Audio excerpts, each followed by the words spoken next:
Good evening, everyone, and thank you for joining us.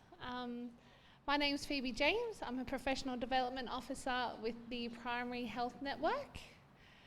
Thank you so much for joining us for a deep dive into osteoporosis and endocrinology.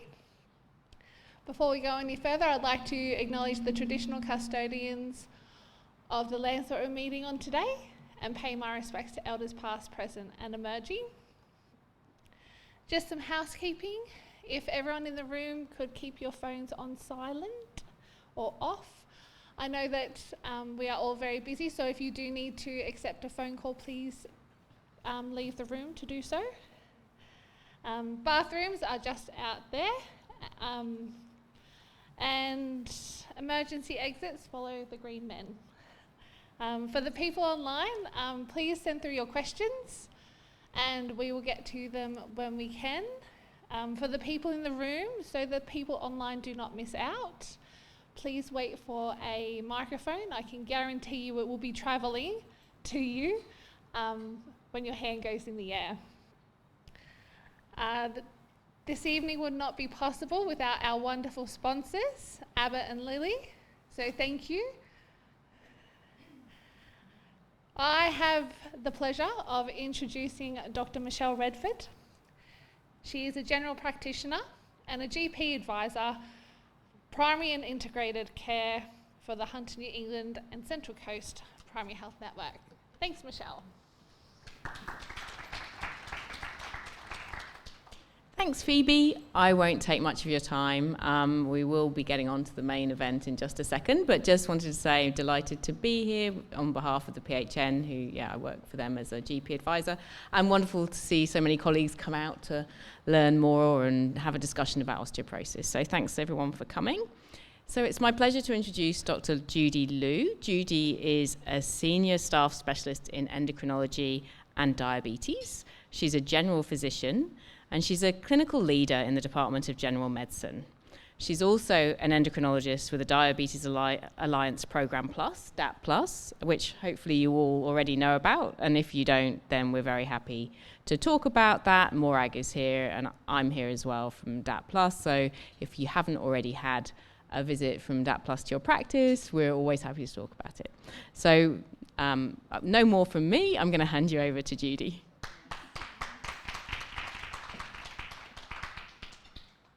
Thanks everyone for coming out. Such a woolly evening.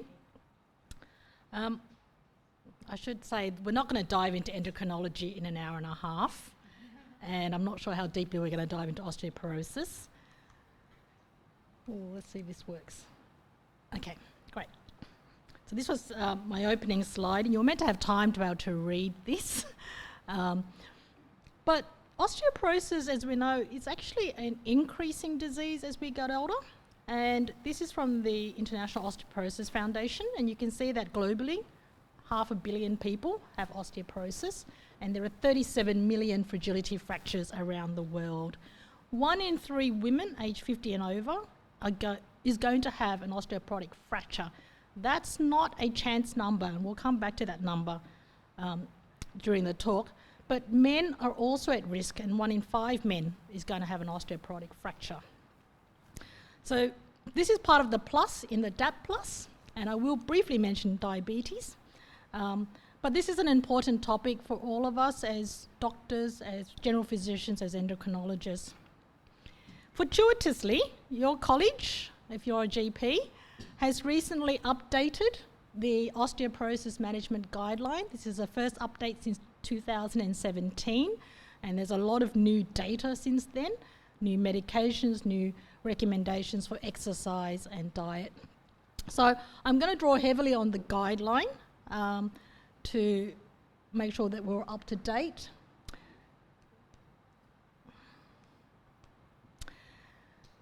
There is also the Hunter New England Health Pathways, which we will touch on tonight, and Sandra will show you a bit more later this evening, which again we have updated very recently to be in line with current recommendations.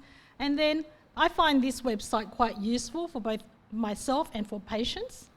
which is the International Osteoporosis Foundation's website, which has both patient resources as well as resources for health professionals and fact sheets and things that you can give out to your patients. So I'm going to do this education using a case study of one of my patients. I've actually altered her age and a few little factors just to bring out some teaching points. But I'm going to base this around a 60-year-old female, so a bit younger than what we normally think of in osteoporosis, but definitely postmenopausal. And she's come to you as a GP requesting a bone density because her mother at age 83 has recently fractured her neck of femur and is now ending up in a nursing home as a result. Our case is pretty well educated. She's self-employed and she works as an accountant. Unfortunately, she did smoke for about 40 years, having stopped shortly after menopause. She drinks 1 to 2 standard drinks a day, and she keeps herself pretty active, and her BMI is 19. So the question, I guess, is what are her risk factors for osteoporosis? Should she be screened at her request?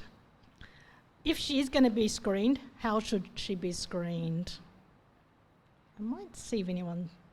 Is there a roving mic?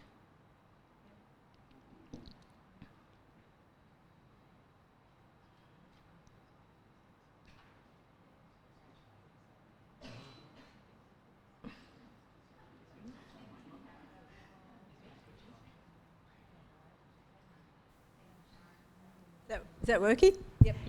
Okay, I can see some risk factors there. I'm not a GP, I'm a podiatrist, but I can see she's got a fairly lowish BMI, so I think that's a risk factor. Ex-smoker, I'm not sure of the relationship between alcohol. The fact that she's an accountant could mean that she is sitting a lot through the day, but then she's active, but you don't know how much weight-bearing exercise she does. So I'd say she'd have at least 3 or 4 risk factors there. So would you screen her?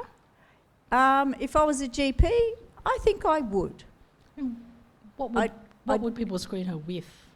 Or what would the guideline say you should screen her with?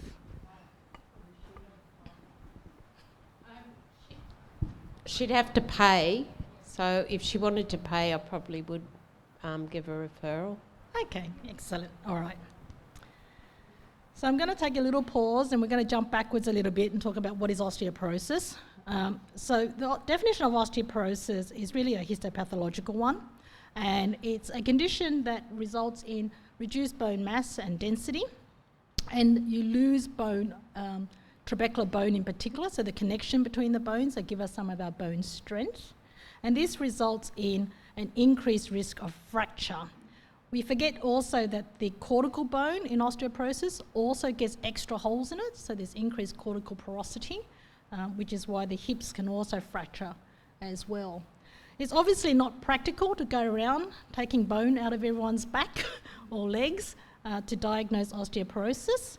So in 1995, the WHO had a gathering to discuss, well, how are we going to define osteoporosis in a non-invasive way?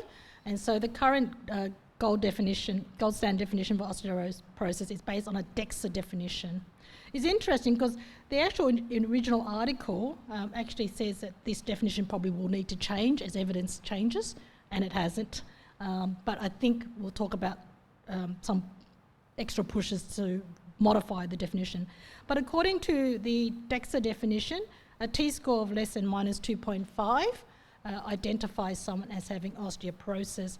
And for every for every 1 standard deviation below, you increase your fracture risk about 2.5-fold in the population. So where did the 2.5 come from? So the -2.5 comes about because you could set the T-score higher, -1.5, because that's still below the average, or you could set it even further, -3, where we get the really high risk osteoporotic fractures. But it's set because at -2.5, your case finding, by definition, is about 1/3 of women will have this T-score, and about 1/3 of these people will have a fracture. So we kind of equate out the high risk group that we want to find. Obviously, not all women that we identify are going to have the fracture. So some women will have low T-scores, don't fracture. Some women will have high T-scores and will fracture. But the idea is that this is a balance between overdiagnosis and over-screening. As you can see, bone density decreases as we get older, so that by the time you're 80, half the population will have osteoporosis, because the mean T-score then is about -2.1, and by the time we're 90, more than half of us are going to have osteoporosis. But between ages of 50 and 70, this will diagnose a third, and as I said, a third are going to fracture, which is that original statistic, which is 1 in 3 women are going to have an osteoporotic fracture in their lifetime, and we have deliberately set it at that as our case finding. But osteoporosis doesn't start at menopause. And so when you see a lady who's 60 and comes to you and requesting bone density screening and you're trying to work out risk factors, you actually have to go back a fair way, because peak bone mass is established way back in your late teens, early 20s. And we're not thinking about that when we see a 60-year-old woman. This is peak bone mass for men, who tend to have a higher bone mass because they have more muscle and testosterone and activity, and women. But I've drawn 2 lines on top of that. One is to show you someone who has achieved peak bone mass during their early adult years, but then for whatever reason loses bone mass really quickly and then comes down underneath the average. But then you can also have people who just don't achieve peak bone mass, but they're not losing bone any quicker. They were just always at the bottom of the class in terms of bone density. And so if you measure them at 62, they might both have the same bone density, but they've got a different risk of fracture and a different trajectory, which is why osteoporosis is not just about T-scores. You do have to go back and ask about those risk factors for peak bone mass and whether or not they might be at increased risk of loss. Oops. Go back. Oops. Am I going forward? So I'm going to go back to... Sorry, I'll get this right. Factors that influence peak bone mass. So when you're talking to someone about osteoporosis and their bone health, genetics is a big player in whether you get to peak bone mass, and that's why family history is important. That's why her mother fracturing her neck of femur is important. Clearly, nutrition plays a role throughout our life for our bones as well as for our muscle, and in particular, childhood nutrition and nutrition in those teenage years is really important for achieving peak bone mass. People don't tell you about their eating disorder that they had as a teenage girl, or the restrictive behaviours. Obviously, you could have good nutrition, but if you've got celiac disease or cystic fibrosis or malabsorptive condition, inflammatory bowel disease, then you won't get peak nutrition in your bones. Weight is a kind of a surrogate for nutrition, but it's also a surrogate for weight bearing. So your bones are only as strong as they need to be, so heavier people have heavier bones. It doesn't mean that they're stronger, but they are heavier.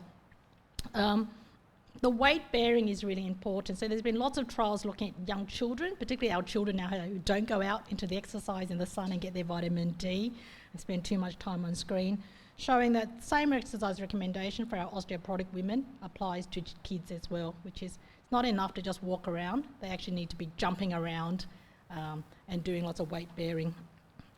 Hypogonadism will affect your ability to reach peak bone mass. And for young teenage girls, I think this is worth remembering, progesterone-only contraceptives basically renders you hypogonadal. It doesn't have estrogen in it. And it's only recommended for 3 years, but I know many of my women who come to see me with premature premature osteoporosis will often say, oh, but I've had it for the last 20 years. I've been using a Depo-Provera or an Implanon without any estrogen coverage. And we also forget about excessive exercise, which drives hypothalamic hypogonadism. So always worth talking to people about, are there periods of your life, particularly in your early, before you were 30, where you were amenorrheic, so you didn't get your sex hormones. Obviously, any illness is going to affect peak bone mass, because when you're sick, you're immobile, you're not weight-bearing, you're not eating as well, your nutrition is down, and inflammatory conditions also increase bone resorption. Particular conditions directly affect the bone, like hypothyroidism and hyperparathyroidism, because again, you get increased resorption in those situations. So the longer you have untreated conditions, the higher the risk of poor bone health.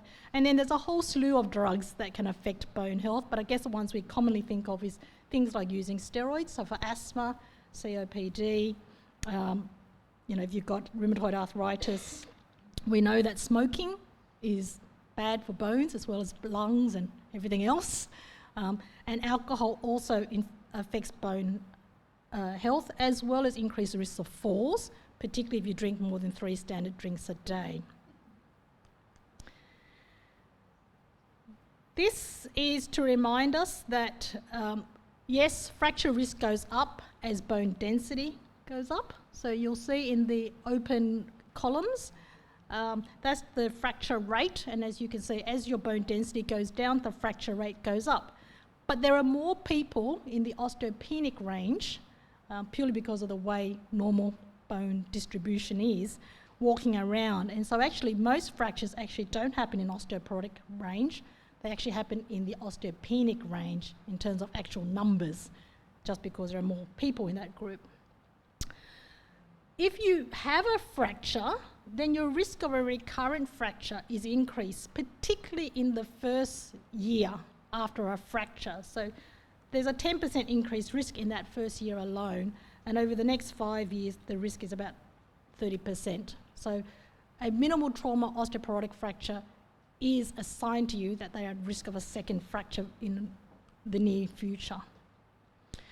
Why is osteoporosis one of the plus topics that we could talk about? Because endocrinology is full of interesting subjects. And this is our second webinar for this series. And the reason is data like this. So this is data from the AIHW, looking at 2021, 2022, where most of us were locked down and not leaving more than 5 k's from our home. But in that year, there were 29,000 minimal trauma fractures in Australia. About a quarter of them died within that first year after their fracture, so this is a significant mortality and morbidity event. 3% came back with a second fracture within that first 12 months. But despite that, less than half of them actually got treatment for osteoporosis, despite us knowing that there is good treatment. So there is a treatment inertia. We go on about this in our Diabetes Alliance, but there's also a treatment inertia for osteoporosis. So hopefully tonight, when you leave here, you'll remember, always make sure that people are treated if they've had fractures. So let's go back to our lady, take a bit more of a history, and she says, well, actually, weight has always been one of her concerns as she's been growing up. She was underweight during her teenage years through various fad diets populated. She was also a keen athlete, and she exercised a lot to the point that she actually didn't have periods for 3 years in later high school. But then obviously after high school, life gets busy, exercise dropped off. She underwent menarche a little bit later than average, but not too bad, still within the normal range, 14. And she went through menopause just on the border of 45, and I've chosen that number for a reason. She's had 3 pregnancies through her lifetime, and she's breastfed each of her children for roughly 9 months. No one had said to her about increased calcium intake during that period. As previously mentioned, she was a smoker. She thinks her diet is good.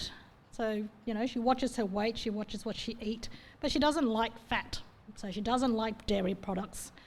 She thinks it gives her tummy upsets. Clinically, there's not much to see. She doesn't seem to have a kyphosis, and aside from her BMI. So should she be screened? So she's got more risk factors now, once you've taken that history, and you suspect maybe she didn't get to peak bone mass. Maybe she's always been quite bad, and now I'm even more worried. So I think most of us are starting to think, yeah, we probably should screen her. It doesn't work so well, unfortunately, the pointer. All right, so this is your new updated guideline, and it's relatively straightforward. It says, for the group that is very high risk, we don't know that she is yet, or those who've had a minimal trauma fracture, there's a clear guideline. And for those who don't have a risk factor, then, who don't have a fracture, then you can assess their risk factor to determine whether they should be screened. So I've put little ticks against the things that she has. So she has a parent with a hip fracture. She's not over 70 yet, but she does have low body weight. She's got low muscle mass. And we're suspicious about her calcium, protein malnutrition, even though she tells us she's got a reasonable diet. We don't know about vitamin D. And the menopause question comes in because by definition, early menopause is menopause before age 45. And she says 45, and you're sitting there going, okay, if I tick early menopause, she should get a DEXA. If I don't tick early menopause, she gets a FRAX. And this is to remind people that guidelines are guidelines. They don't stop us being clinicians and thinking about whether she should get a DEXA or not. But it does help because obviously if we go around DEXA scanning everyone, we're going to really blow the budget for healthcare. And there has been 3 large studies now looking at universal screening with DEXA bone density, which does show a trend towards a decrease in hip fracture, but hasn't been shown to be health economically viable, even at age 70. Even though she's not a current smoker. Sorry. Hi. Even though she's not a current smoker, given that she smoked over that period when she was going to peak bone mass, would you tick smoking there, or is it just about current smoking? It talks about current smoking, unfortunately. And this is some of the problems with the data, which is just because we don't have evidence doesn't mean that it's not there, but we just don't have studies looking at past exposure to smoking and what it means 10, 15 years down the track in terms of bone health. Because obviously you can do a lot once you stop smoking that might improve your bone density or not.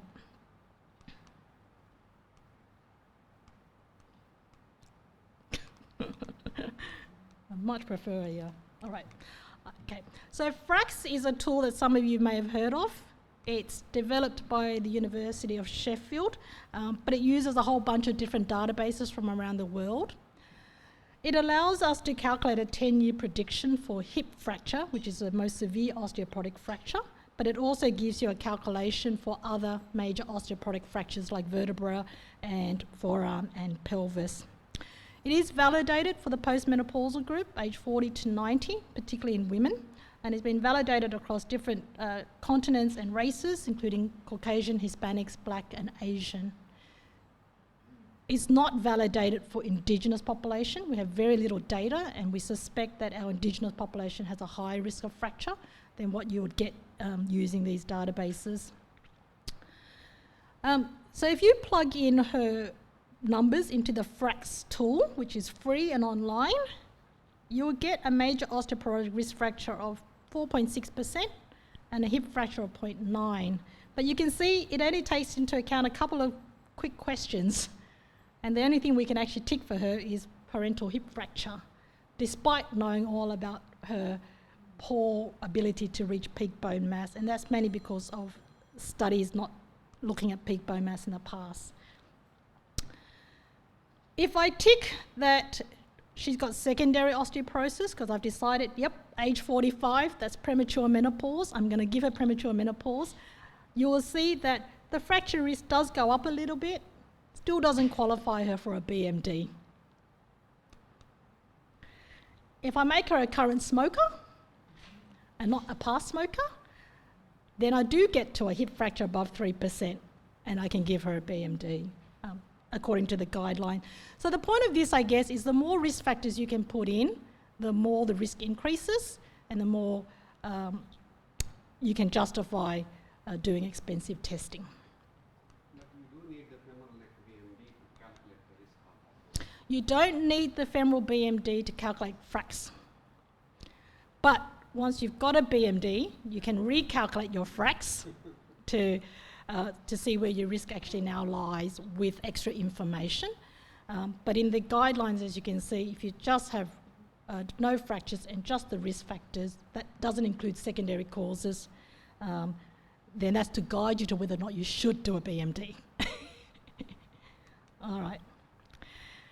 We talked about the change in the definition because now we realise there's more than just T-scores that affect bone health, and so FRAX was a start, and now we've got FRAX Plus. FRAX Plus allows you to put extra data that you might get from a bone density, like a trabecular bone score. You can measure hip axis length on x-rays or on bone density scans. Diabetes is a risk factor for poorer bone health, and that's my only reference to diabetes tonight. But both type 1 and type 2 is associated with that. And I think that's why our Indigenous population may have higher risk, because they get diabetes a lot earlier. We know that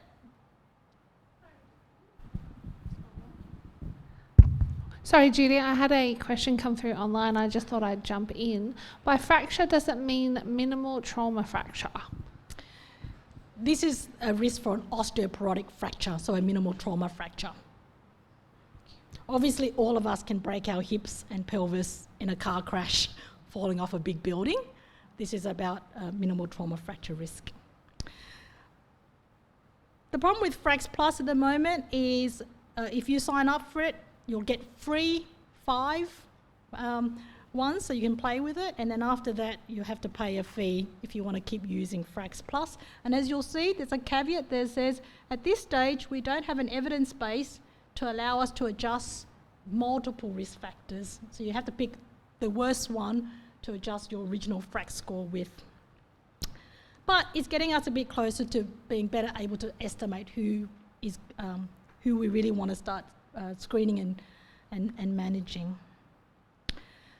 Secondary osteoporosis is that group that justifies going straight to a BMD and skipping the Frax score. About a third of postmenopausal women with osteoporosis will have a secondary cause. If you're premenopausal and you've got osteoporosis, then obviously that's pretty much a secondary cause unless you can justify inability to reach peak bone mass genetically. And men don't go through andropause. So men should not have osteoporosis, but we know they do. And so male osteoporosis should always be screened for a secondary risk factor. These are the secondary characteristics on the Frax score that will allow them to calculate, because that's the ones that people have studied. All right. Screening with a bone mineral density. Well, the PBS is not very helpful most of the time, particularly for my clinic, because it's quite restrictive about what it will pay for. So it will pay for a bone density for screening purposes if you're above 70. So the guideline says no fracture, no risk factors for secondary, you can just do a Frax, but the MBS will pay for 1 as a starting point. And if that's normal, so BMD above minus 1.5, then you can have 1 every 5 years after the age of 70 without fracture. If you have had a fracture or you had a bone density performed for some other, you paid for it yourself and you know you've got low bone density, then you can have a bone density every 2 years. If you've got a secondary cause, and they've listed these as the secondary causes that the government will pay for, then you can have a bone density every 24 months, regardless of age. If you've been on glucocorticoids, so more than 4 months in total, above 7.5 milligrams, or you've got Cushing's disease, or you have primary hypergonadism, then you can get a bone density every 12 months to monitor. And if you change therapy for someone who's on treatment for osteoporosis or low bone density, then every 12 months. If you had that screening at age 70 and you're osteopenic but not osteoporotic, then you can have a bone density every 2 years, and that's that last criteria. So unfortunately, Our Lady would not qualify, as someone's already mentioned, for a publicly funded bone density, even though we're all starting to go, very worried about her, unless, like I said, you decide to make her hypergonadal before age 45. Which you can do because, you know, it's that cut-off mark, 45 years old. So you have a chat with her and she thinks, well, you know, I'm pretty healthy, I'm pretty active, got a good diet. Yeah, mum fractured, but she's 83. I don't really want to pay for a bone density with cost of living. My FRAC score says I'm not low risk. So she doesn't get a bone density. But she should still get counselling about bone health. We all should get counselling about bone health. And that's about calcium, protein, vitamin D, exercise. And then I've put in here estrogen SERMs, whether that's useful in her, being age 60, and tibolone. So I'm going to go quickly through the guideline recommendations for calcium. So calcium, we all know, is important because that's what gives our bone most of its strength. It's the main mineral that mineralises your bone to make it hard, and it accounts for about 1/3 of your bone mass. Your skeleton also stores 99% of your calcium, so if for whatever reason the body doesn't have enough calcium coming through the diet and the gut, you will dip into your bone to steal some calcium out of your skeleton. And there's a lot for that purpose. The recommended daily intake varies across the world, and that tells us that, look, we can't all agree. So it varies somewhere between 1,000 to 1,300 milligrams, depending on which national guideline you're looking at. In Australia, we recommend 1,300 milligrams per day for women, postmenopausal women, and men over age 70, and 1,000 milligrams for men aged 50 to 70. I think that extra bit just complicates things. But look, you want to try to get at least above 1,000 milligram and closer to 1,300 if you can. If you cannot achieve your recommended daily intake, then this is where calcium supplementation is recommended. So not everyone needs 2 calcium tablets a day to give them their entire daily requirements, because most of us will get some calcium in the diet. And this is where the IOF has a very nice calculator, and I send all my patients to go and do this. It's a quick survey online. It asks them their age, their gender, and whether or not they've got a diagnosis of low bone density. And then it asks them about a weekly calcium intake. And at the end of that, they press calculate, and then it gives them a daily intake. But it also tells them their daily recommended amount for their age and sex. And the reason I like this calculator is it has a lot of non-dairy products. Because when you often go to lists of calcium-rich food, you get a whole bunch of dairy products, and then people say, I don't want to eat cheese or drink milk or have yogurt. And this allows people to get around, or if you're vegan and you don't want to, you don't have dairy products, this calculator has a good list, and it also tells them in the list how much each serving has. So if they don't meet it, they can go back and have a look, and I tell them, go back and have a look and think, is there anything on this list I could eat more of to get myself to the target? And if you really can't, then take a supplement to make up the deficit. Not to do the whole job, or most of the job, just to make up the deficit, which means some of my patients may only take a calcium supplement once every 2 or 3 days. A little point that's not mentioned in many places, but the most commonly prescribed calcium supplement is calcium carbonate. That needs acidification to be absorbed. I don't know, but most of the patients that I see coming through my clinic are on PPIs. And so they don't have acid in their stomach. So if you're going to be prescribing calcium carbonate, you need to tell them to take it with something acidic or with some vitamin C, similar to what you do when you tell them to take iron tablets, to get them to absorb the calcium.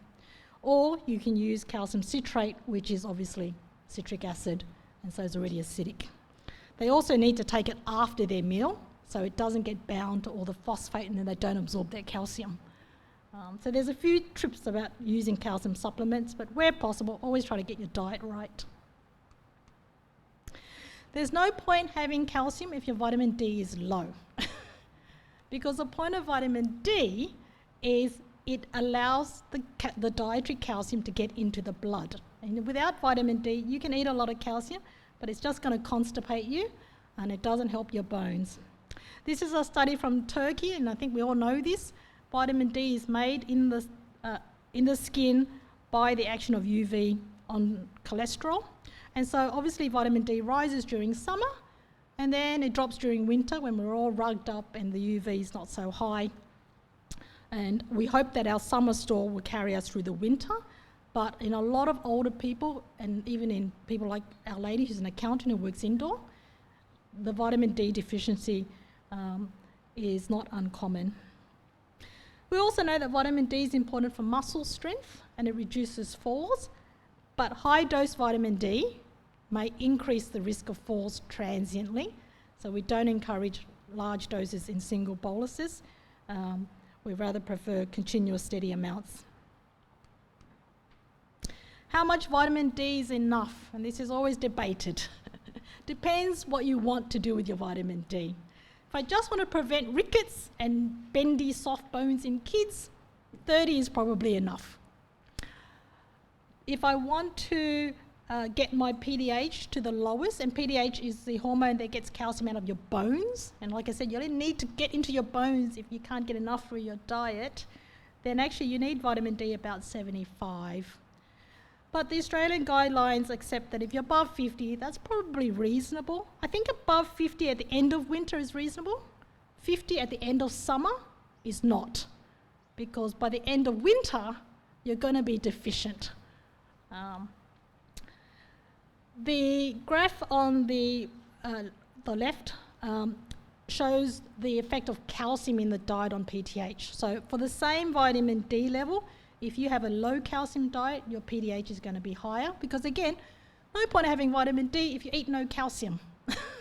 And no point having calcium if you don't have vitamin D. So they've got to go together to reduce the need to dip into your skeletons for your calcium. So this has come up quite a lot when I talk to GPs. Should I test for vitamin D? She's an accountant, she doesn't get out much, even though she tells me she's active. She's not active at the time of day I want her to be active for vitamin D. Well, the RACGP has a lovely little single sheet of paper about vitamin D testing, and it actually says over-screening of vitamin D increases healthcare costs compared to vitamin D supplementation. And empiric treatment, which means just give people vitamin D, is cheaper than annual screening. So it's trying to encourage us not to just do routine vitamin D screening. And if you think someone is deficient, a single result's not that helpful anyway. You may be better off just giving these people vitamin D supplementation. And that way you know that they've got a steady store. I like this traffic light from the RACGP, because it basically says, don't do this. Do not routinely measure vitamin D in the general population who are at low risk of fracture, who's at low risk of osteoporosis. And if you do put someone, or if you do check the vitamin D and put someone on treatment, don't recheck it within the 3 months, because it's fat soluble, it may take a bit of time. And the point about the high dose vitamin D is about that increased risk of falls. So you're better off giving people a regular amount on an ongoing basis.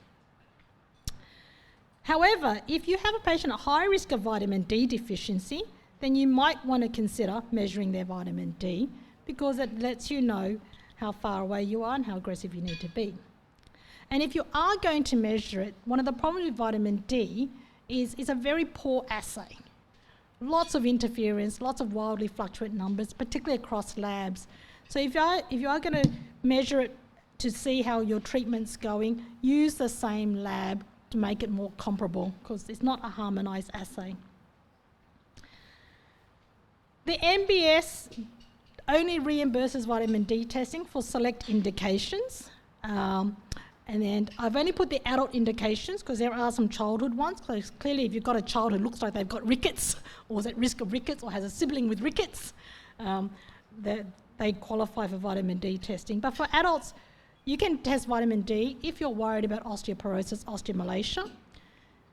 If the alkaline phosphatase is up and all the rest of the liver function test is normal, or it seems to be disproportionately up, then it tells you that the bone has been activated. So again, I'm dipping into my bone for a reason, and that might be because my vitamin D is low. So that's an indication. Hyperparathyroidism, calcium disorders, phosphate disorders, malabsorption. Very dark-skinned people, because they don't make as much vitamin D. It's a pro and con thing. You don't get skin cancer, but the UV doesn't penetrate. and so you don't make as much vitamin D, so you need to be in the sun a lot more. And people who are completely covered up and don't get out in the sun, or who culturally cover up, can be tested. And then we talked about the medicines and renal failure. So technically you do have to have a reason to get the MBS to pay for vitamin D. So maybe we should just give people vitamin D. So vitamin D, the recommended daily intake is 800 to 1,000 units. But 80% of vitamin D actually comes from the sun if you have a reasonable lifestyle. And food is only a small part of it, although you can get all your vitamin D through foods if you wish, or through supplements. This is a rough guide to the sun. It's a bit like our osteoporosis risk management, because there's lots of things that affect how much vitamin D you make. How strong is your UV on that day? The stronger the UV, the more likely you are to make vitamin D, but also the more likely you are to get skin cancer. How much skin have you got exposed to the sun? Is it summer? Is it winter? How high is the latitude? Because that again affects the UV that gets through the atmosphere. So there's lots of factors, but in Australia, as a rough guide, about 15%, so hands, face, all of your arms, 5 to 10 minutes. Avoid the middle of the day for skin cancer reasons, but don't do it early in the morning. The UVB is not strong enough to make vitamin D. You do need to catch it around that 10 o'clock mark as the sun gets stronger, and don't wait too late in the afternoon, because again, the sun's UVB is not strong enough to make vitamin D. So around 2 p.m. in the afternoon. If you are going out at midday, then you probably need less time in the sun. You probably only need a minute or two. Vitamin D trivia was the first vitamin discovered. We didn't even know what was in cod liver oil. We just knew that kids who were eating lots of cod liver oil didn't get rickets. And subsequently we realised that actually what we were giving them in the cod liver was vitamin D. So cod liver oil, if you can want to take it, it's horrible tasting, smelling stuff, does give you, in a tablespoon, your daily requirements.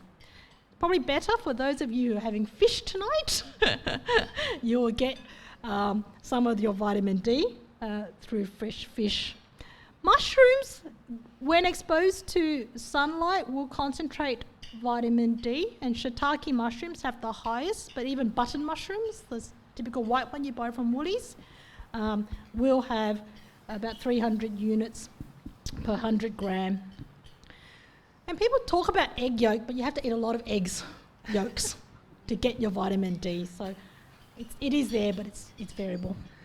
Thank you. Just a question that's come through online. Is there any clear advice on what would count as chronic lack of exposure to the sun as per the MBS? Would the case who is an office worker count? So there is no definition of what is chronic lack of exposure. Given the recommendation, I think if you're spending less than 5 minutes most days of the week during those vitamin D forming time, and you don't have a diet that's high in oily fish, then you're at high risk of vitamin D deficiency. There's also no definition of how dark is deeply pigmented skin. So you can determine at what pigmentation you're going to use that justification. There is some wiggle room for clinicians. What about other nutrients? Well, we know protein is important for bone because muscle and bone do talk to each other, and you do need protein as well as calcium to make collagen. And we know that people who have a higher than recommended daily intake have a lower rate of bone loss and reduced fracture risk and higher BMD. So it's recommended that for older adults that we have a higher than recommended daily intake of 1 to 1.2 grams per kilo per day in protein, and there's good evidence for that. Vitamin K doesn't appear in the RACGP guidelines at all. It is on the International Osteoporosis Foundation guideline though. I put a cross there because I love a lot of patients who are very keen to buy the vitamin D, calcium with K supplements, which cost more money. The theory for vitamin K is that it is required for carboxylation of two proteins that are involved in bone mineralization so that your bones are stronger, osteocalcin and matrix Glar protein. However, there has never been a case of vitamin K deficiency syndrome, so we probably don't need a lot. It is safe if you do want to take it, so there's no harm to giving it, but there have been randomised controlled trials showing it actually makes no difference to fracture risk or bone density, so there really is no reason to pay for it in supplements. I know we've got a group of exercise physiologists in the room, and this is quite exciting change to the guidelines, because in the past we just said exercise and we didn't quantify what exercise is required. Standing, walking. But I think in the last 10 years it's been quite clear that just weight bearing alone is not enough to prevent osteoporosis or bone density.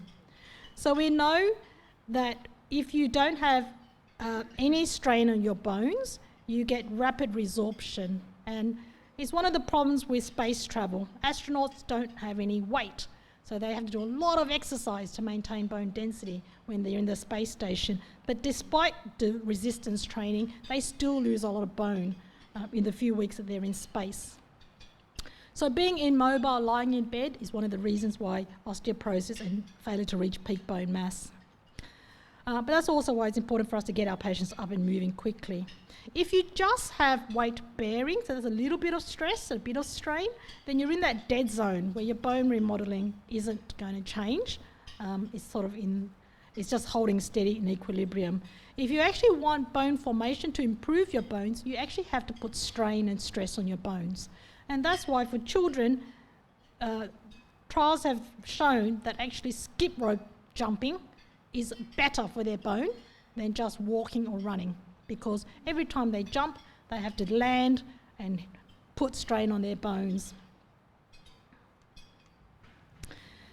So the exercise recommendations have changed, and you'll see that point number 3, walking and non-weight bearing activities, cycling and swimming, minimal effects on bone density, no effects on falls risk.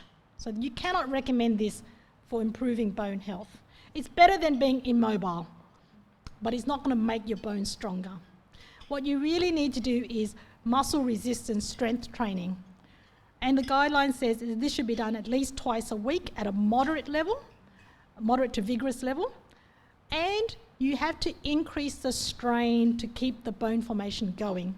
So as people get stronger, you need to give them a bit more weight, a bit more resistance. Impact exercises, and those are the sort of things where you're bouncing on your bones, should be performed most days. You need 50 moderate impacts. That's 50 skip rope jumps, 50 marching on the spot, climbing stairs. At moderate to high loads will improve bone density. Balance training, again, only helpful if you're at risk of falling, which sounds counterproductive, doesn't it? But without that, it's not challenging, and you don't improve your balance unless you force your body to use the balance muscles, which means you have to put yourself off balance. So studies in people who have fractured, obviously we don't want our frail people with poor balance doing challenging balance exercise. The evidence is very limited. But in a person who hasn't had a fracture, then these are the sort of recommendations you want to do.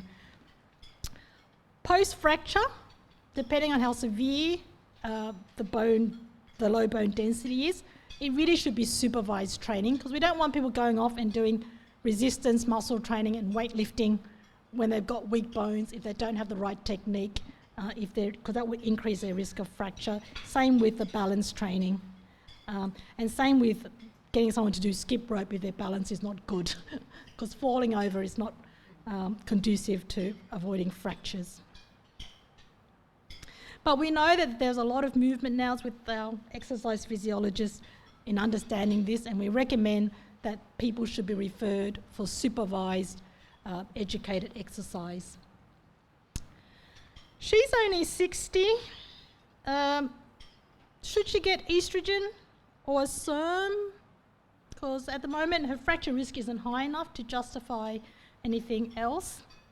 Well, we know that the reason why women get osteoporosis is they lose estrogen. And so estrogen within 10 years of menopause, and you've got some other reason to give estrogen, not for bone itself, you could consider it. It can be combined with other osteoporosis management, but the minimum effective dose is not clear. And that's because we haven't really studied exactly how much estrogen is required for bone. It's probably around 100 to 150 picomoles per litre though, to have bone health. If you've got an intact uterus, you do also have to give progesterone to prevent endometrial cancer and endometrial lining build-up. So it's something that could be considered, but you need to have a whole long education and discussion. And the John Hunter's about to start menopause clinics, and so I guess if you're not comfortable, you could refer them to the menopause clinic for discussion. Tibolone is a very old molecule. It's got actions across the progesterone, androgen receptor and the estrogen receptor. And it doesn't require progestogen, but it's not PBS subsidised, and it's got similar efficacy to traditional menopause hormone therapy. But tibolone is associated with a high risk of stroke. So again, if you're going to use tibolone, that's something to be aware of, and I can't say that anyone's really using much tibolone now. Raloxifene is still being used, and raloxifene has good data for vertebral fracture prevention, but not hip and non-vertebral fractures. But the good thing about raloxifene is it has effects at the bone, but not at the breast and not at the endometrium. So it actually reduces breast cancer risk and can be used in people with previous history of breast cancer. But it is associated with more clots and DVTs and hot flushes. So I put them up there, but just mainly just to say, worth thinking about, particularly if you've got a female who's just turned menopausal, who you're worried about bone health, and you don't want 20 years with nothing at all. So our case goes away. She's optimised her diet. She's now 62, 2 years later. She's taking a supplement once a day. She's having a high calcium diet. She's exercising as she's always done, and she's actually reduced her alcohol just to 1 drink a day. But whilst out shopping, she develops back pain. It's always a concern. And an X-ray shows that she's compressed her fracture. She has a compression fracture of T10. Does she need a BMD? Does she need treatment?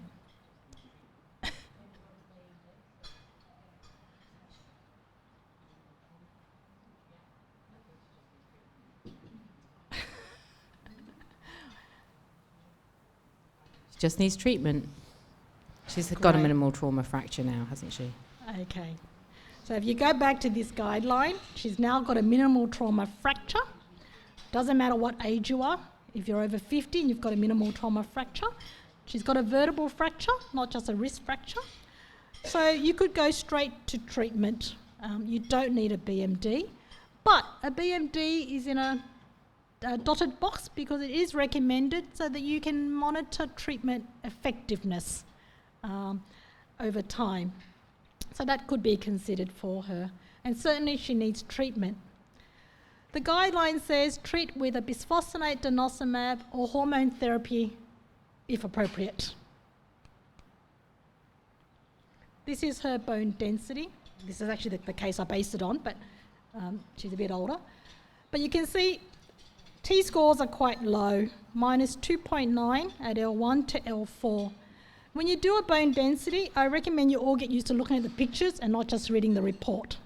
Because the pictures tell you a lot. It tells you whether you're measuring what you think you're measuring, and you're not measuring a zipper, or a calcified aortic stent, or you're not measuring space, because they haven't traced the outline well enough. The yellow line is telling you what is actually being measured.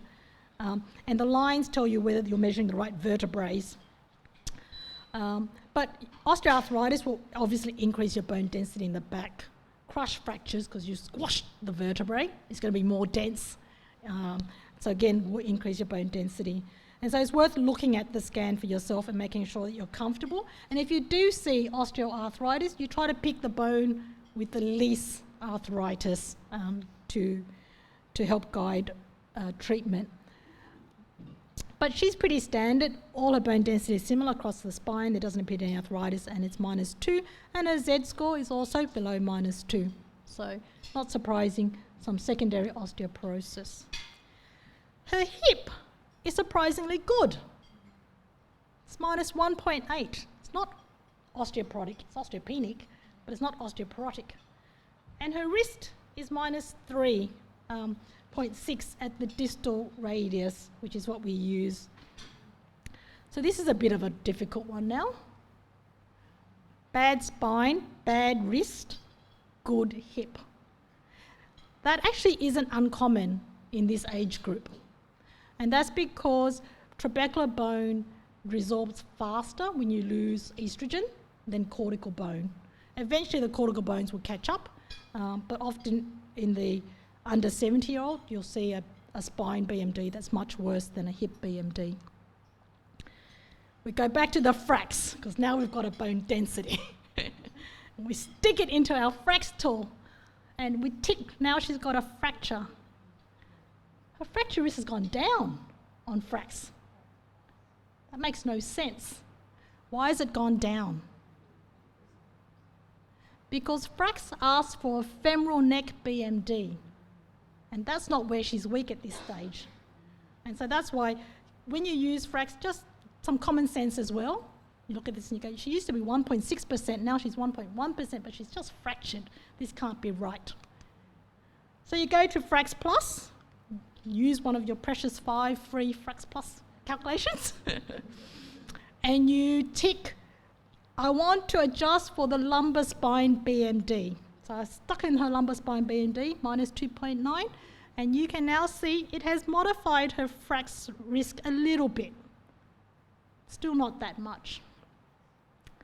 But if I went back and did another fracs, and I actually took the biggest risk factor, which is she's just had a fracture. So we talked about the highest risk of fracture is in the first year after your fracture.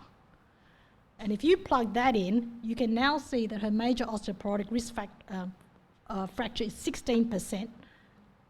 Her hip is still not where she's going to have it though. It's most likely going to be in her back, which is what she's done. She's had a vertebral fracture. So Fracs Plus does allow you to add some extra information that might change the calculation. So the decision is pretty straightforward. She's fractured her back, she's got really bad bone density, she's 62, I've done the best I can with her lifestyle, I'm going to treat her. What am I going to treat her with? Should she get the guideline recommendation, bisphosphonates? I don't want you to memorise this slide tonight, but I want you to memorise it after dinner.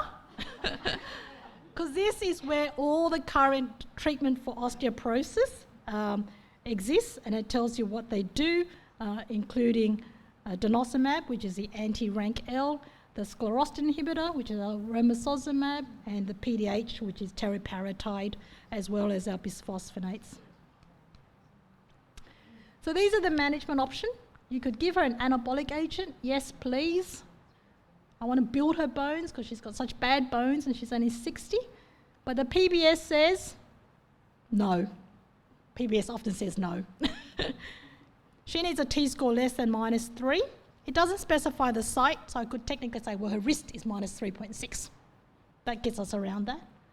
But she has to have had 2 fractures, which she hasn't, and she had to have been on 12 months of treatment with an anti-resorptive, which she hasn't. So she wouldn't qualify for PBS, unfortunately. We have all the anti-resorptive. I won't talk about the last 3 because we talked about them briefly at the beginning, and we'll talk about bisphosphonate and denosumab. But this is where the guidelines have changed and is going to be contrary to the PBS. And I suspect in the next 12 months, 24 months, the PBS criteria will have to keep up with the science and it will change, but tonight it hasn't. So the concept is of a very high risk of fracture. So on top of a T-score that's low, what is a very high risk of fracture? Well, if you've had a fracture within the last 2 years, you are considered to be at imminent risk because you're in that 30% group that you're going to have another fracture. If you've had multiple fractures, then the chance of you fracturing more vertebrae increases because the biomechanics is gone, as well as it's a fact that you've got weak bones in your back. If you fracture while on therapy, then obviously you're at high risk of fracture. Or if your FRAC score is very, very high, I don't know how to get a FRAC score that high yet, but if you get a FRAC score that's very high, then that's a very high risk. And these patients, the science is quite clear. These patients should get anabolic agents first. It makes a difference, the order in which we do things. Because if we give them an anti-resorptive and then give them an anabolic agent, it doesn't work as well as if we gave them the anabolic agent first and then followed it up with an anti-resorptive. So the guideline says that someone like this probably should get an anabolic agent first. It's also confusing. Maybe I just sent her to Dr. Liu or Dr. Acharya or one of the endocrinologists or the rheumatologists.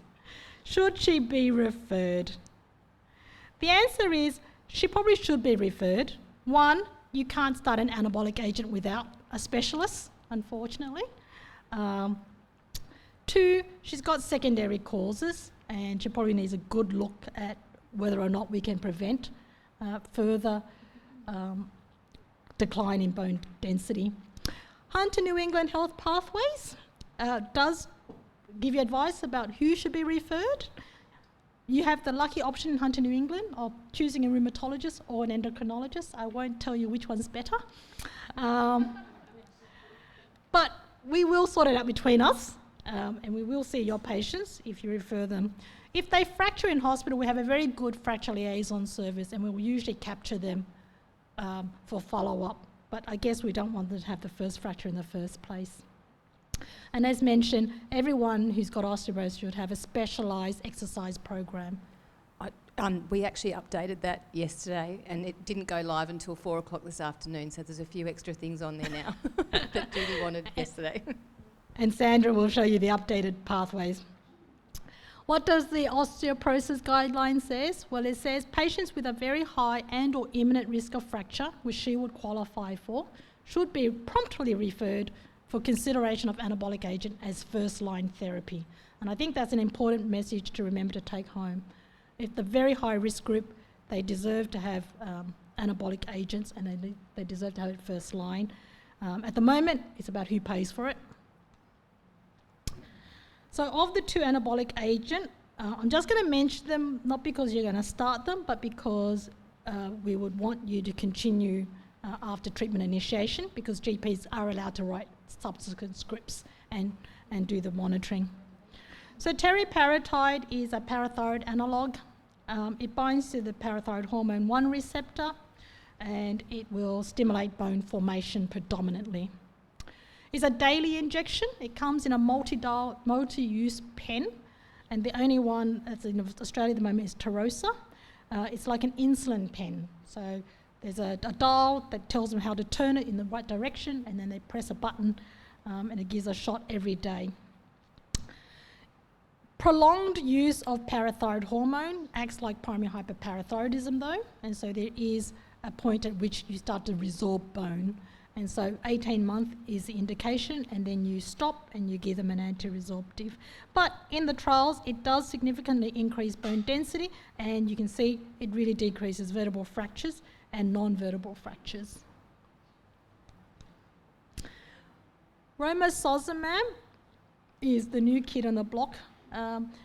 It's a monoclonal antibody, and it's against a protein that some of you may have heard of, or not, sclerostin.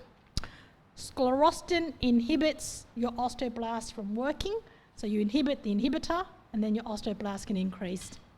The good thing about romosozumab is it also inhibits bone resorption. So unlike PDH analogues, you do both sides at the same time. And so there's a greater increase in bone density compared to bisphosphonates or teriparatide. It does reduce vertebral fractures, again, quite significantly, about 73%, and clinical fractures by about a third. I don't know why, but it comes as 2 injections in a syringe that is given at the same time once a month. So patients, it's a bigger needle than Terosa, and they need to put in their tummy and press a plunger down like a standard syringe injection.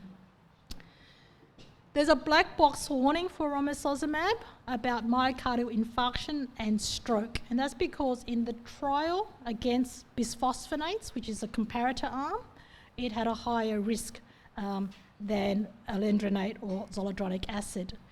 But it's not clear if that's because bisphosphonates are protective rather than romosozumab is harmful. The mechanism, if it is harmful, we don't know. But anyway, there's a black box warning so that you shouldn't initiate it within 12 months of an acute myocardial infarct or a stroke.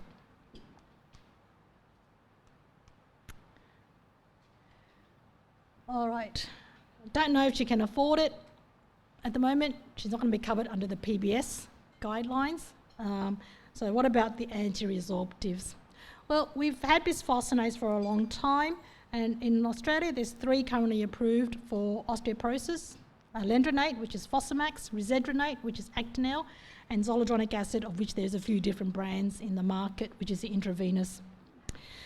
Bisphosphonates are analogues of pyrophosphate, which is part of the mineralisation of your bone, and it binds tightly to hydroxyapatite on your bones. I use the analogy that bisphosphonates are osteoclast poisons. So the osteoclast comes along, it's reabsorbing bone, and then it eats a bisphosphonate. It poisons the osteoclast, and the osteoclast dies, and therefore it can't keep going around resorbing bone. The bisphosphonate is not going out looking for an osteoclast. It's just sitting there as a booby trap for the osteoclast to come along. So it does take a little while to really kick in. Orally, it's really, really poorly absorbed. Less than 1% of an oral dose is absorbed. And that's why the administration is so important. So to maximise absorption, it has to be taken with water. You have to have an empty stomach. You can't have it with food. And then it causes reflux. So you've got to sit upright for an hour after you've taken the tablet. Not surprisingly, adherence studies shows that most people put on oral bisphosphonates don't take it at 12 months. But in the trials where people are being monitored and engaged, they clearly do reduce vertebral fractures and non-vertebral fractures. So they do work if patients will take them.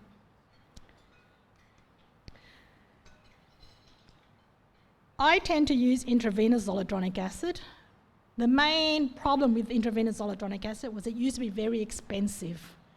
And so it was cheaper to use an oral bisphosphonate. But now it's actually cheaper to use an intravenous agent because it's off patent, hence a multitude of brand names. This can be given once yearly or every 2 yearly at a rate of about at least 30 minutes. Because it's off patent, the lovely infusion service has disappeared. But fortunately, a lot of your colleagues or yourself have stepped into the gap, and so there are many places you can organise an intravenous zoledronic acid infusion for a small gap. And given that this is a once-a-year treatment, $50 to $70 once off, most patients would be willing to do that if they didn't have to wait an hour, sit upright, have reflux. Health Pathways has a lovely page for all the practices that has put their hand up to say that they are willing to help give intravenous zoledronic acid infusion if you do choose to go down this pathway. It is effective because obviously it's 100% bioavailable because we put it directly into your vein and it will go to your bones and have its effect. It has been trialled in osteopenic women, not just osteoporotic, so those who are weak, so like she would have been when she was 60 if we thought about it. And given at 18-month interval, it's still effective at reducing vertebral fractures. And this is where that vascular event issue with romosozumab comes up. In the trials using zoledronic acid, there's actually a reduced rate of vascular events. So it may actually be protective because there's a question about whether it stops calcification of arteries because of the way it works. It also reduces breast cancer and bone metastases, and there's a trend towards reduced mortality, partly due to reduced fracture risk and better compliance. There is a dark side to zoledronic acid though. You're giving a big dose in one go, and about a third of patients are going to get what we call an acute phase reaction. So as the zoledronic is going through their system before it latches onto their bone, about a third of patients will have a flu-like illness. It's usually just a bit of a fever, a bit of myalgia, headaches. Occasionally it can be severe, really like the flu, where you get severe myalgias, much higher fever, bad headache. But even in the severe cases, it will pass within 48 to 72 hours. So you warn them, and you just say, just stick it through, and you'll be right in 3 days at most.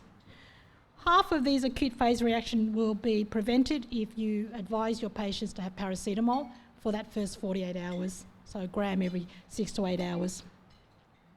It gets better with subsequent infusion. So even if they got a reaction with the first infusion, the chance of a reaction with the second and the third infusion gets less each time. And that includes the severe reactions, but I do have a lot of trouble convincing people to go back for a second go when they've got a severe reaction. I guess it shouldn't be surprising, given the acute phase reaction, that there may be an increased risk of atrial fibrillation in patients predisposed to atrial fibrillation, but there's no increased mortality, and the verdict is out. It can cause a uveitis on the very first infusion, and the risk is increased, but the overall absolute risk is still very low. But again, if you've got someone who's got uveitis, you probably don't want to recommend zoledronic acid necessarily. If they do develop it, the ophthalmologist will treat it with some topical glucocorticoids, and it doesn't recur. But again, like the bad acute phase reaction, I have a lot of trouble convincing anyone to go back if they developed a sore red eye. All right, denosumab. So this is now the most prescribed osteoporotic medication in Australia. And that's because it's a monoclonal antibody. It's very effective. It binds rank ligand, so it affects the entire osteoclast line. It will stop the baby osteoclast from developing, and it will stop the big osteoclast in its track. It doesn't kill them like the bisphosphonates. It just stops. So it binds, and everything doesn't know what to do, and it's all paused. The reason it's very popular is it's very easy to give. It's a subcutaneous injection every 6 months. And I emphasise this, on the dot, because one antibody for one rank ligand. And when you run out of antibody, all the rank ligand is going to come back, and the whole system starts up, and it can start up very quickly. So you don't want to run out of your monoclonal antibodies. In the FREEDOM trials, a series of trials, there is a reduction in vertebral fractures, non-vertebral fractures, and hip fractures compared to placebo. Because it puts everything on pause almost immediately, it has a higher risk of hypocalcemia if you are needing your bones to give you the calcium, because suddenly you can't get it out of your bone. And if you haven't got good vitamin D and calcium prior, you'll get hypocalcemia, and we've had lots of admissions to hospital with severe hypocalcemia after a denosumab or a zoledronic acid infusion in vitamin D deficient patients.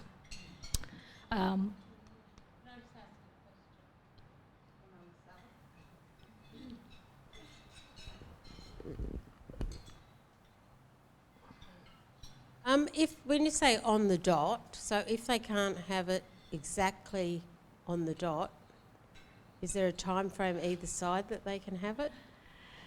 So we know that the bone turnover markers, the resorption, starts within 2 weeks, and we know that the increased fracture risk is seen as early as 4 weeks. So if you can't be on the dot, you're better off being early, but you don't want to be late. The guideline says no later than 4 weeks, but to me, that's your fracture risk has gone up, not your resorption risk. So I want them to be within a week of their injections, and I tell them that So you've got to mark it on your calendar. You've got to plan your life around this injection now, because I don't want fracture. And so this is the problem with denosumab delay or discontinuation. In the trial, no one discontinued. Okay, everyone just stayed on their denosumab. But in the real world, our patients get busy, they forget their injections. Sometimes they forget it for a whole year. And what has been seen is that there's a rapid increase in bone resorption, which is actually seen in the first phase, phase 1 and 2 trials, but wasn't really much attention was paid to it. But we know that you can lose all your bone density gains within 12 months. And that's if you've been on it for 10 years. So you get more denser bones every year, and if you miss 1 year, you're back to square one, which doesn't happen with bisphosphonates because they hang around so long and you don't get the resorption and you've killed the osteoclast, whereas this one's, everything's just paused, waiting to go again, I think. We know that this resorption can be associated with an increased risk of vertebral fracture, and in some patients, multiple vertebral fractures, because the trabecular bone is disappearing very quickly. And it's a particular risk if you've already had someone who's had a vertebral fracture. So we talked about drug holidays 10 years ago, and we worried about over-suppressing bone, and maybe we shouldn't have people on anti-resorptives for too long. You don't have a drug holiday off denosumab, okay? Once you're on denosumab, you need to stay on denosumab unless you really need to stop it. If you really need to stop it, you need to give them something to prevent the resorption. Nothing prevents it completely, but there is some amelioration. The guidelines for the RACGP gives a token nod towards oral bisphosphonates, but if you read the evidence base, it doesn't talk about it at all. The European Calcific Tissue Society says that if you've been on denosumab for less than 2.5 years and you want to stop the denosumab, then you could give an oral bisphosphonate, but if you've been on it for more than 2.5 years, then you really should use intravenous zoledronic acid, which makes more sense because of how quickly denosumab turns off. Oral bisphosphonate is going to take a very long time to catch up. This is my personal preference, and actually if you read the guideline carefully, all the evidence is about intravenous zoledronic acid at cessation of denosumab, and you need to give it before the denosumab wears off. So in that 5th to 6th month after the last injection is when you want to get your anti-resorptive in. Overrated rare events. Why are only less than half of people getting treatment for osteoporosis? Why are we talking about drug holidays when the risk of fracture is still very high and we know the treatment works and it builds over time? It's because of these rare events, and I put overrated because I think we all worry about them too much, but they're very, very rare. Medication-related osteonecrosis of the jaw. You can get osteonecrosis of the jaw without ever having been on a bisphosphonate. So we know it's associated with poor dental health. We know that it's more likely if you've got malignancy, particularly myeloma. But there probably is a slight increase in that very rare rate of 1 in 10 to 100,000. That's the rarity we're talking about. And yet we all leave people untreated because we're worried about the dentist or the dentist worries too much. There may be an increased risk with duration, but again, that's not totally clear. So if you are concerned, so if you've got someone who you haven't yet started on therapy and they need some dental work, then it's fine. Bones turn over slowly, so they can get their dental work done as long as it's not going to take 3 years. And then you can start your treatment. If they're already on treatment, don't delay your denosumab. We've already talked about that. And there's no reason to stop your bisphosphonate because there's such long-acting treatment that stopping them for 6 weeks, 6 months isn't going to change the risk of ONJ. Atypical femoral fractures are probably more devastating when they happen. Fortunately, the absolute risk is about 1.7 cases per 10,000 patient years of treatment. So again, very low rates. There's a recent meta-analysis looking at, not meta-analysis, a recent study looking at registry data suggesting that possibly denosumab has a higher risk of atypical femoral fracture because it is more potent at turning off bone than bisphosphonate, but still rare events for both. This is a useful number to remember. How many patients do I need to treat to cause one atypical femoral fracture? About 1,400 patients for 5 years, one fracture. How many hip fractures will I prevent? Well, I only need to treat 56. So these are both generally fractures of the hip in some form, but I can prevent a lot more than I'm going to cause, and we shouldn't leave our 1,400 patients having hip fractures for this one. There are risk factors associated with atypical femoral fracture. Hip anatomy plays a big role, and that's why in that FRAX Plus, it talks about hip axis length, which is a risk factor for hip fractures and for atypical femoral fractures. Angle of the neck, shorter necks. For some reason, Asian genetics predispose you to a more unfavourable hip anatomy, so you're at higher risk of atypical femoral fracture if you have an Asian female.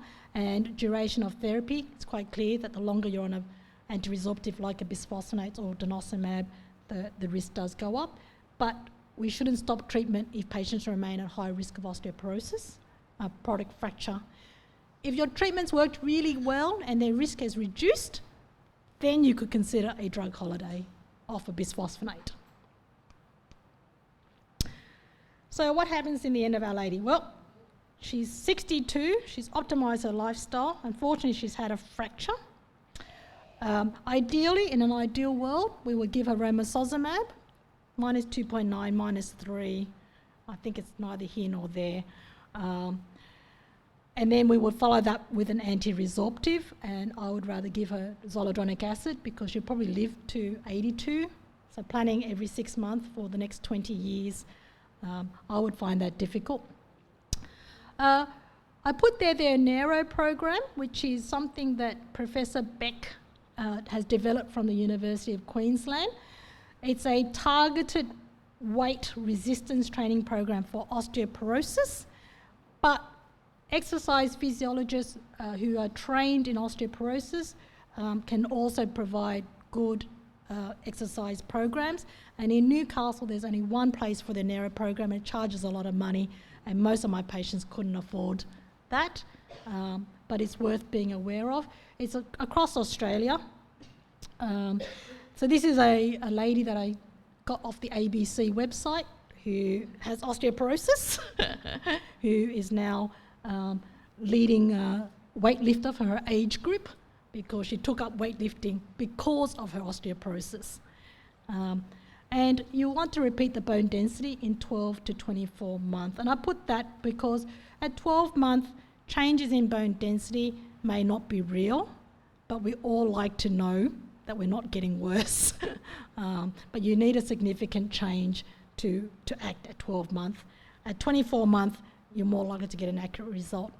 Like vitamin D assays, if you're going to measure bone density, same machine, so that they can make sure that they've got the same positioning, particularly for the hip, and comparable readings. So I'm going to stop there after some take-home points. Okay, take-home points. Bone health is not just about osteoporotic women and menopause, okay? If we're really going to talk about osteoporosis, we need to talk about prevention. We need to be talking about it with our kids, our little toddlers and primary school and teenage to get to peak bone mass. Everyone benefits from good diet, good exercise, all ages, weight-bearing, impact-bearing exercise for your bones, adequate vitamin D, adequate calcium for that stage of life. You don't have to test vitamin D in everyone. If you're worried, you probably should just supplement rather than test. But you could test if you want to know the level. FRAX and FRAX Plus will help you add extra data to your T-score to know who you should refer for bone density and treatment, but I deliberately chose a case where it highlights some of the issues about any decision tool, which is you still got to put that into the context of what you think and all the other factors that it can't account for because we don't have the evidence base. or the strong evidence base to put into a decision machine. Consider referring for our very high risk imminent fracture group, because the data says anabolic agents first, and in the public system we can probably make a good case to the hospital to pay for younger people. Refer if they've got secondary osteoporosis, and refer if there's treatment failure. I put failure in a bracket because anti-resorptives don't make your bones stronger. You still got weak bones, but hopefully they're not getting weaker. And so sometimes it's not failure, it's just the fact that they've got weak bones. But we do have anabolics that can give them stronger bones potentially. Don't fret about osteonecrosis and atypical femoral fracture. And if you are fretting, refer them so we can do the fretting for you. But don't not treat people because of that. And just be aware if you're using denosumab about the hyperresorption with delays and discontinuations. So I'm going to stop there and see if there's any other questions or discussion.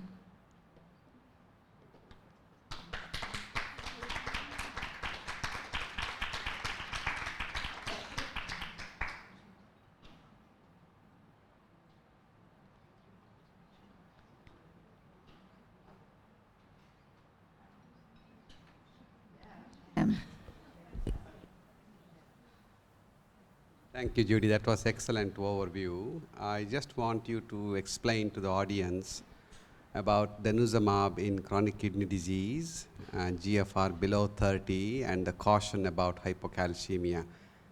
Please. So when your GFR is below 35, intravenous bisphosphonates are contraindicated because particularly with that acute phase reaction, they can tip people into worse renal failure. Denosumab, being a monoclonal antibody, isn't excreted by the kidney, so we prefer to use it in renal failure. But the problem with renal failure is, if we go way back to that vitamin D slide, 125 hydroxy vitamin D, which is your active vitamin D, requires your kidneys to function to make it. And so people with chronic renal disease, one, they often already have low levels of 125 hydroxy D. They have weak bones, and if we give them denosumab, we can give them quite severe hypocalcemia, which is difficult to manage once it happens.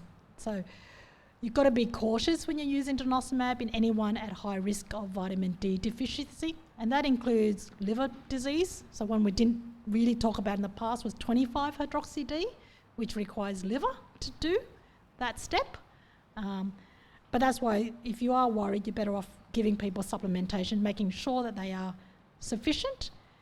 And if PTH is very elevated, then I think you've got to be very cautious about monitoring and warning people of the side effects of the hypocalcemia.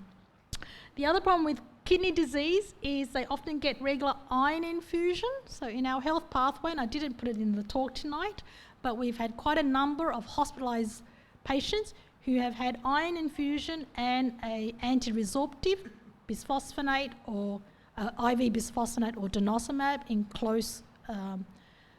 a close time frame, and they are synergistic in causing severe prolonged hypocalcemia that can take us a week or more of intravenous therapy to get out of because of effects on FGF23 and some other hormones and bone things. So we do recommend that if you're going to give an iron infusion, that you don't give an anti-resorptive within 6 weeks and vice versa, so we don't have this prolonged hypocalcemia problem.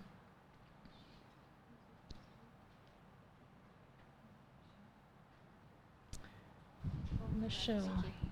So this is a really basic question, but there seems to be a bit of confusion about what qualifies as a minimal trauma fracture. I've had the odd person come in having been told that their hand fracture or their metatarsal fracture. So can we just have a clear definition, please? So for an osteoporotic fracture, we only define them as vertebral fractures. So basically things we measure on your bone density.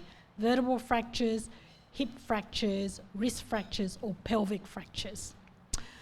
Obviously, osteoporosis is a whole body condition though, so you'll also have weak toes and ankles and fingers, but when you look at fractures that occur in the legs, the mechanism of the injury is probably a bigger component than the osteoporosis, because little fingers break a lot easier even in non-osteoporotic people, so it's harder to say that that's a true just osteoporosis and not because slamming your finger in a door is a dramatic event for a little bone. But big bones shouldn't break. So minimal trauma means that you fractured from a standing height fall.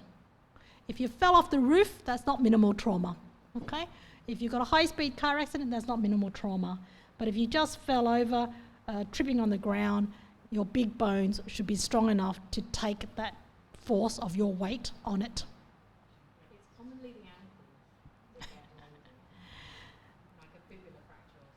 Yeah, so ankles don't count, but that's mainly because most ankle fractures is to do with a mechanism.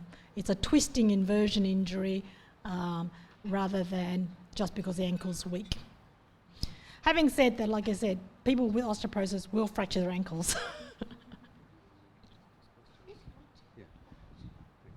Judy, there are a couple of questions online. I might take them because they look heavy medical questions. Okay, starting from the bottom is, would you have a best treatment option for osteoporosis management in a paraplegic patient who has fractured femur? Best treatment option for a paraplegic patient who has fractured femur? That's a difficult one because that's a group that's not well studied, and the reason they're osteoporotic is because they don't weight bear. So they've got that immobility risk. Their risk of fracture is not as high because they're not ambulant. And so I guess for those cases, a bone density is important. And depending on who's paying for it and age and how long I expect them to live, then I could justify giving an anabolic agent to someone who's got a long lifespan ahead of them with very weak bone. If I've got someone who's got a very short lifespan, then you'll have to question about the effectiveness of anabolic agents given the cost. Yeah, and the I think access. that requires a specialist consultation. I mean, they can use telehealth if he's immobile and paraplegic. Judy does virtual care clinics. Okay, next question is, can you switch to an anabolic agent if someone has a fracture on denosumab? I guess you covered it, but could you just explain that again? Fracture on denosumab, when would you change it to anabolic agent? So there is data looking at this denosumab discontinuation problem, looking at using anabolic agents. They still don't prevent all of it, but they will ameliorate it to a greater extent. There's no problems with using anabolic agent. It's really just to do with costs and access and who's going to pay for it. So the PBS is quite clear. You have to have a T-score less than -3. You have to have at least two minimal trauma fractures, and you had to have had the denosumab for at least 12 months before the PBS will pay for it. So the science is clearer, which is, yep, you can switch people over because bone-forming agents are always better when I've got weak bones, but it all comes down to cost and acceptability. Yeah. Next question is, I just rephrase it so that it becomes more specific.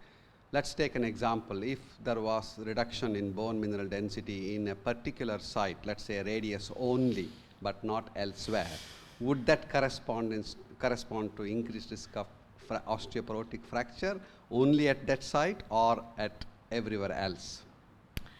So it increases your risk of fracture at that site. So like our case tonight, her increased risk of fracture is not so much at her hip, it's actually all to do with her vertebrae.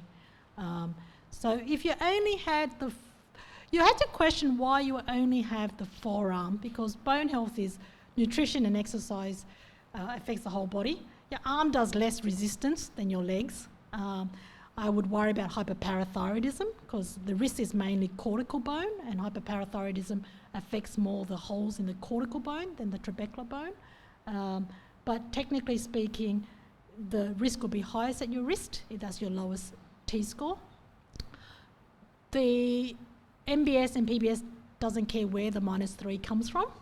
So you could still use, even if you had a good spine and hip, you could use the risk as the qualification for treatment.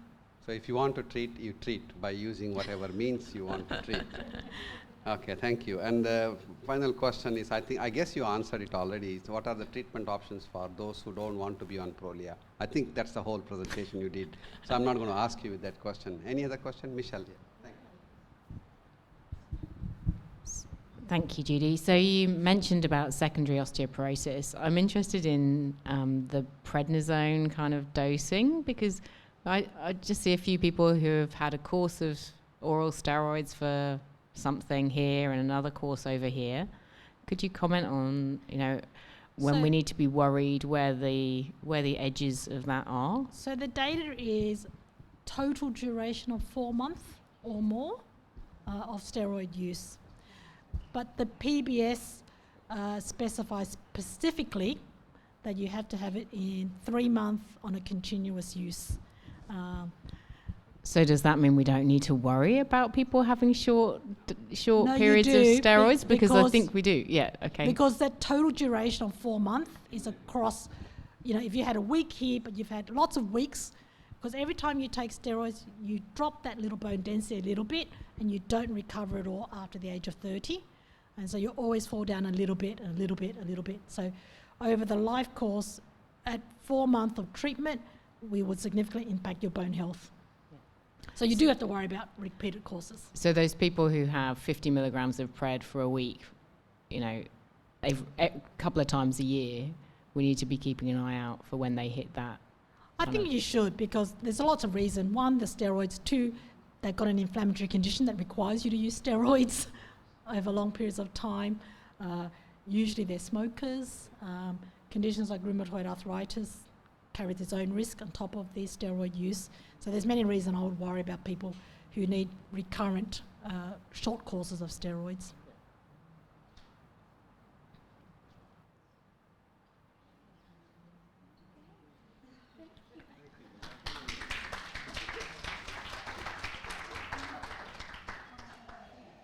Thank you so much, Judy. All of the comments are coming in online already about a fantastic presentation.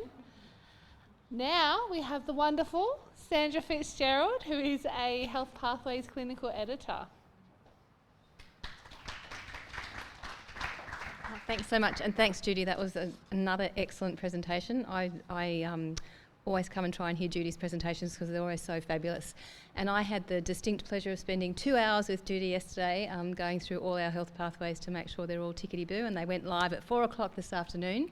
For those of you who are listening in on the Central Coast, I didn't touch anything. Oh, it was you, okay. If you're on the Central Coast, your login details for Health Pathways are on the right. If you're in Hunter New England, on the left. If you're here in the room, on every table is a little QR code, and it's got the username and password there. And there's also little stickers you can take home and pop on your computers, the back of your phone, your laptops, iPads, whatever you like to use. Across both pathway sites, we've now got the same pathway, so I can just show you one of them. How does this work? Pardon? Oh. I can't drive it. Oh, thank you. Oh, thank you. That's great. So it's actually probably a little bit small, but if you all want to get your phones out and use the QR code to log in, please do. This is a perfectly acceptable time of night to put your device in your hand and have a little play. So this is the osteoporosis pathway, and you can see this is the assessment section, and it's got all the things that Judy talked about today. We added a red flag around suspected atypical femoral fracture just for patients presenting with hip pain, and hopefully we've captured that correctly, Judy. Next slide, please. And then we've got the management and referral sections. All of those little blue things you can drop down and it will give you a little bit more information. And you can see that on the right-hand side there we have updated the referral section to include referring patients at very high risk of fracture for initiation of the anabolic agents. Next slide, please. And then we've got, as a companion piece to that, the medications for osteoporosis that have also been updated to include all the medications talked about tonight, and all of these are in line with the March 2024 RACGP guidelines. And we've added a practice point there at the top around those patients on denosumab to make sure that the scheduled doses are given on time, and if treatment needs to be ceased for any reason, to start the IV zoledronic acid within 4 to 6 months of the previous denosumab injection to ameliorate that risk of hyperresorption and vertebral fracture. Next slide, please. Oh, that's it. Right. So what I normally do when I do these presentations is I have the internet in front of me and I can just navigate you around the site depending on what the speaker has talked about. So that's why if you've got your phones on you, the other pages I'd like you to have a really good look at are the vitamin D page and the calcium supplementation page, bearing in mind that we have got a new calcium supplementation page coming sometime in the next week or so that Judy's going to be having a look at. And the other companion pages are the one around how to do zoledronic acid infusions. And also there's a referral page for if you want to send your patients off where you can send them to get a zoledronic acid infusion if you're not doing that in your practice. So thank you very much, everyone. If you've got any questions, please let me know. On the bottom right-hand side of every Health Pathways page is a little send feedback button. These pages are only as good as your feedback. You know, how useful did you find them? Was it missing something? Was there too much information? Did something not make sense? So if at any point you're reading a pathway and you're unhappy about something, please send feedback because then we can improve it. And any time you want to go, great job, Health Pathways, we love that feedback too. So thank you very much. Thank you very much, Phoebe, and thank you, Judy, and thank you, Sham.